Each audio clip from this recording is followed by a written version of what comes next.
Myself, Mr. Ashish Sai Patel, lecturer in Mechanical Engineering Department from Vallabhbudhi Polytechnic College, Navsari.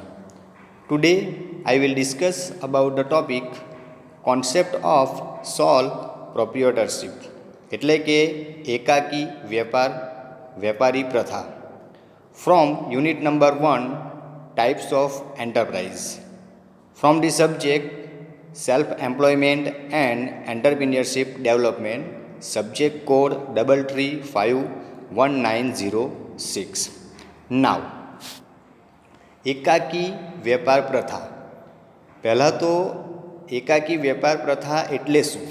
તો વિદ્યાર્થી મિત્રો, આ ચેપ્ટરમાં આપણે ઉદ્યોગ સાહસિકો અને ખાસ કરીને મિકેનિકલ એન્જિનિયરિંગ ફિલ્ડના સભ્યો જે રોજગારીને બદલે એક ઉદ્યોગ સાહસિક તરીકે પોતાનું સ્મોલ કે માઇક્રો કક્ષાનું કંઈક ઔદ્યોગિક સાહસ સ્થાપવા માંગતા હોય અથવા તો ઔદ્યોગિક પ્રવૃત્તિ કરવા માંગતા હોય તો તેમને અનુલક્ષીને માલિકીના ધોરણે કોર્પોરેટ અને નોન કોર્પોરેટ સ્વરૂપના ધંધાકીય એકમોની ચર્ચા કરવામાં આવી છે. આ ચેપ્ટરની અંદર ટાઈપ્સ ઓફ એન્ટરપ્રાઇઝ એટલે કે ધંધાકીય એકમોમાં કોર્પોરેટ અને બિન કોર્પોરેટ ટાઈપના વેપારી ધંધાકીય એકમોની ચર્ચા કરવામાં આવી છે. એટલે કે આપણે આ ચેપ્ટરમાં નોન કોર્પોરેટ સંસ્થાઓ જેવી કે એકાકી વેપાર પ્રથા, સોલ પ્રોપ્રિયોટરશિપ અને બીજી છે ભાગીદારી પેઢી પાર્ટનરશિપ ફર્મ. તે જ રીતે કોર્પોરેટ સંસ્થાઓ જેવી કે જોઈન્ટ સ્ટોક કંપની અને કોઓપરેટિવ સોસાયટી એટલે કે સહકારી મંડળી વિશે આપણે વિગતવાર અભ્યાસ કરશું. તો સૌપ્રથમ આપણે જોઈશું અહીંયા એકાકી વેપારી પ્રથા. તો એકાકી વેપારી પ્રથા કોને કહેવાય?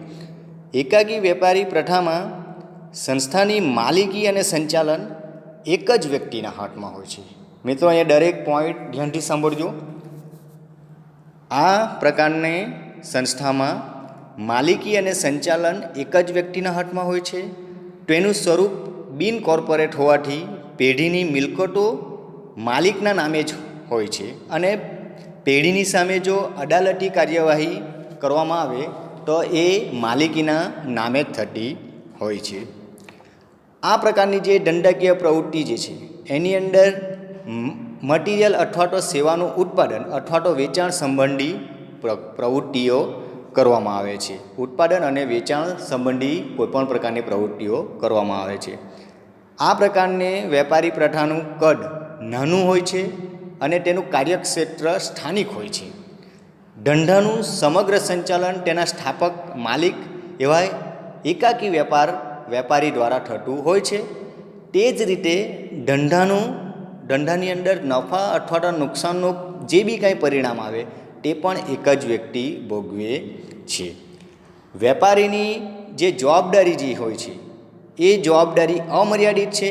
એટલે કે જો ધંધાનું દેવું ચૂકવવા માટે માલિકે પૂરી પાડેલી મૂડી જે હોય તે જો અપૂરતી અથવા તો ઓછી પડે તો આવા કિસ્સામાં શું થશે? તો માલિકીની ખાનગી મિલકત વેચીને પણ આ પ્રકારના ધંધાનો દેવુંનું ભરપાઈ કરવું પડે છે.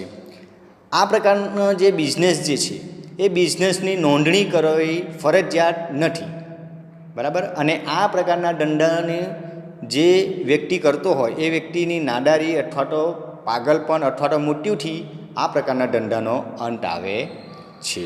તો અહીં આપણે જોઈશું ડેફિનેશન અને એની કેરેક્ટરિસ્ટિક, બરાબર છે. આગળ હવે તો એકાકી વેપારી પ્રથા કોને કહેવાય? તો એની વ્યાખ્યા જોવી હોય તો એની વ્યાખ્યા આ પ્રમાણે છે. આપણે આગળ ચર્ચા કરી, ઉપર મુજબ ચર્ચા કરી એ રીતે એની જો વ્યાખ્યા જોવી હોય તો એ રીતે આપણે વ્યાખ્યા કરી શકીએ કે એકાકી વેપારી પ્રથા એ બિન કોર્પોરેટ ધંધાકીય એક પ્રકારનું સંગઠન છે કે જેની સ્થાપના અને સંચાલન એક જ વ્યક્તિ દ્વારા થાય છે, જે નફાના ઉદ્દેશથી માલ અથવા તો સેવાનું ઉત્પાદન અથવા તો વેચાણ અથવા તો વિતરણ કરે છે અને આ પ્રકારની દરેક પ્રકારની સંબંધી પ્રવૃત્તિઓ નિયમિત રીતે ચલાવે છે અને એ નિયમિત પ્રવૃત્તિઓ ચલાવવામાંથી જે બી કોઈ પ્રકારનો ફાયદો થતો હોય તેમાંથી થતો પ્રોફિટ એ પોતે એકલો ભોગવે છે.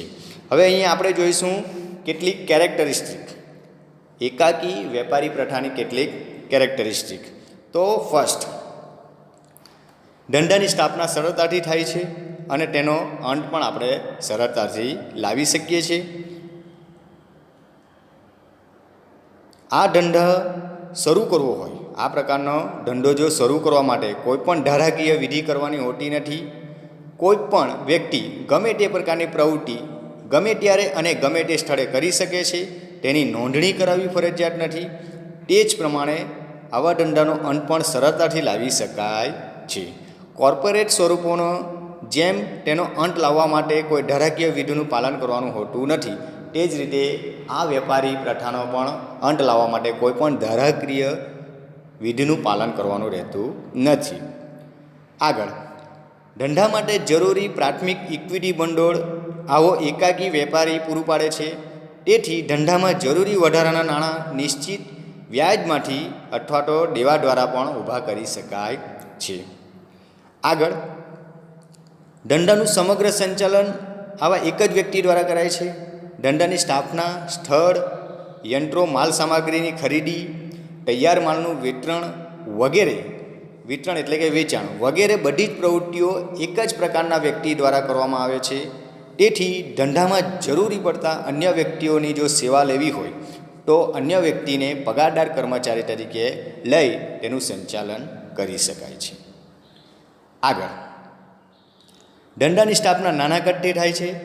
તેથી ઉત્પાદન વિતરણની પ્રવૃત્તિઓ મર્યાદિત હોય છે અને તેનું બજાર પણ સ્થાનિક અથવા તો મર્યાદિત વિસ્તારનું હોય છે. આગળ, ધંધાનો એક જ માલિક એવા એકાકી વેપારીની જવાબદારી અનલિમિટેડ એટલે કે અમર્યાદિત હોય છે. એકાકી વેપારી પોતાની ખાનગી સંપત્તિમાંથી અમુક ભાગ ધંધામાં ઇક્વિટી મૂડી તરીકે લાવે છે. આવી મૂડીનું ધંધાનું દેવું ચૂકવવા અપૂરતી હોય તો તેની અન્ય ખાનગી મિલકતમાંથી પણ આવું દેવું ભરપાઈ કરવું પડે છે. તો આ થઈ એક અનલિમિટેડ લિયાબિલિટી. આગળ, કોઈ પણ બિઝનેસનું નફા નુકસાનનું સ્વરૂપનું પરિણામ, આ પ્રકારના બિઝનેસમાં જે નફા નુકસાનનું સ્વરૂપનું જે પરિણામ છે તે એક જ વ્યક્તિના હિસ્સે જાય છે. તેથી પ્રયત્ન અને વળતર વચ્ચે સીધો સંબંધ રહેવાથી સખત કામ કરવાનું હંમેશા એક પ્રલોભન રહે છે. આગળ, કંપની સ્વરૂપની જેમ કંપનીની અંદર જે રીતે પ્રોસેસ થતી હોય તેમ કંપની સ્વરૂપની જેમ માલિકીનો હિસ્સો સ્પષ્ટ કરતા ઇક્વિટી ભંડોળની ફેરબદલી થઈ શકતી નથી. એટલે કે પ્રાથમિક ઇક્વિટી ભંડોળ પૂરું પાડનાર એકાકી વેપાર સંચાલક મેનેજર અથવા તો ઇન્વિઝિટર બંનેના દરજ્જા સંયુક્ત રીતે ધરાવે છે. આથી કંપનીના સ્વરૂપની ઇક્વિટી રોકાણ કરનાર દરજ્જો આવો સંયુક્ત દરજ્જો કરતાં જુદો પડે છે. એકાકી વેપારનું વ્યવસ્થાતંત્ર માળખું એક જ અથવા તો મર્યાદિત વ્યક્તિનું બનેલું હોય છે. તેથી તે ઝડપી નિર્ણય લઈ શકે છે. Quick decision making is possible. આગળ, personal contact with the employees and the consumer, જે ઉપભોક્તા હોય અથવા તો જે વ્યક્તિ એનું આ પ્રકારના બિઝનેસનું ઉપભોગ કરતો હોય તો તેવા વ્યક્તિ સાથે ડાયરેક્ટ કોન્ટેક્ટ કરીને આપણે એ મુજબનો ડિસિઝન લઈ શકતા હોય છે. આગળ, best suited for the business required less capital, having local market and production as well as distribution necessitating personal attention of the owner. રોકાણ ઓછું હોય છે, માર્કેટ સ્થાનિક હોય છે, તેથી કારણે એનું વેચાણ કરવું સરળ બને છે અને ડિસ્ટ્રીબ્યુશન વિશેના બધા નિર્ણયો ઝડપથી લઈ શકાય છે. તો આ રીતની કેરેક્ટરિસ્ટિક છે એકાકી વેપારી પ્રથા. હવે આગળ, એડવાન્ટેજીસ, એના ફાયદાઓ એકદમ સરળ રીતે સમજાવેલા છે. First, simple formation and easy dissolution. તો એની સ્થાપના સરળ છે અને એના અંત પણ ઇઝીલી લાવી શકાય છે. સેકન્ડ, સરળ અને અસરકારક સંચાલન પ્રયત્નો અને વળતર વચ્ચે સીધા સંબંધો હોય છે. ત્રીજું, કર્મચારીઓ અને ગ્રાહકો વચ્ચે સીધો સંપર્ક સ્થાપી શકાય છે. નેક્સ્ટ, ધંધાનો બધો જ નફો એક જ વ્યક્તિના ફાળે જાય છે. આગળ, અમર્યાદિત જવાબદારીને કારણે બગાડ અથવા તો અકાર્યદક્ષતા ઉપર પણ આપણે કંટ્રોલ કરી શકીએ છીએ. આગળ, ઝડપી નિર્ણયો લઈ શકાય છે કારણ કે વધુ વ્યક્તિવાળા સંચાલનમાં થતી બિનજરૂરી ચર્ચા અથવા તો મિટિંગ્સને આ પ્રકારના બિઝનેસમાં જરૂરી બનતી નથી, તેથી કરીને ઝડપી નિર્ણયો લઈ શકાય છે. આગળ, ધંધાના ખાનગી રહસ્યો પણ જાળવી શકાય છે. એક જ વ્યક્તિ કામ કરતો હોવાથી એ બધા જ ખાનગી રહસ્યો જાળવી શકાય છે. અને લાસ્ટ વન, સામાજિક દ્રષ્ટિએ આ સ્વરૂપ સ્વરોજગાર એટલે કે સેલ્ફ એમ્પ્લોયમેન્ટ પૂરું પાડતું હોય, તેથી બેરોજગારીની સમસ્યા સોલ્વ કરી શકાય છે. તો આ દરેક થયા એકાકી વેપારી પ્રથાના ફાયદાઓ. હવે ગેરફાયદાઓ. ગેરફાયદામાં ફર્સ્ટ છે મર્યાદિત મૂડીના સાધનો. એકાકી વેપારીની સંપત્તિ જે છે એ કંપનીની જેમ જાહેર જનતામાંથી નાણાં ઊભી કરવાની ક્ષમતા રાખતી નથી, તેથી મર્યાદિત મૂડીના સાધનો હોય છે. સેકન્ડ, નાના કદની પ્રવૃત્તિ અને સ્થાનિક બજાર. બજાર કેવું હોય છે? સ્થાનિક. અને પ્રવૃત્તિ કેવી હોય છે? નાના કદની હોય છે. ટ્રેડિશનલ એટલે કે પ્રણાલીગત અને સંયુક્ત વિચારસરણીનું સંચાલન. વ્યવસાયિક અને વ્યૂહાત્મક સંચાલનનો સદંતર અભાવ રહે છે આ પ્રકારના બિઝનેસની અંદર. નેક્સ્ટ, એકાકી વેપારની અમર્યાદિત જવાબદારીને કારણે ધંધાના અનિશ્ચિત પરિણામોને કારણે એકદમ હાઈ પ્રકારનું ધંધાકીય જોખમ, હાઈ મેનેજમેન્ટ રિસ્ક રહે છે. નેક્સ્ટ, ધંધાનું બધું જ નુકસાન એક જ વ્યક્તિના ફાળે જાય છે. આગળ, ધંધાનું આયુષ્ય ટૂંકું હોય છે, આથી લાંબા ગાળાના વ્યૂહાત્મક નિર્ણયોનો અભાવ રહેવાથી એ લઈ શકાતા નથી. આગળ, એક જ વ્યક્તિ પર વધુ પડતો આધાર રાખતો હોય, તેથી તેના વિશિષ્ટીકરણનો આપણે લાભ લઈ શકતા નથી. અને લાસ્ટ છે ઉતાવળિયા એટલે કે જલ્દી નિર્ણય લેવામાં અને અપરિપક્વ નિર્ણયને કારણે ધંધાના દરેક પાસાને એકદમ ડિટેલમાં અભ્યાસ કરી શકાતો નથી. તો આ પ્રકારે થયા એડવાન્ટેજીસ અને ડિસએડવાન્ટેજીસ. Thank you.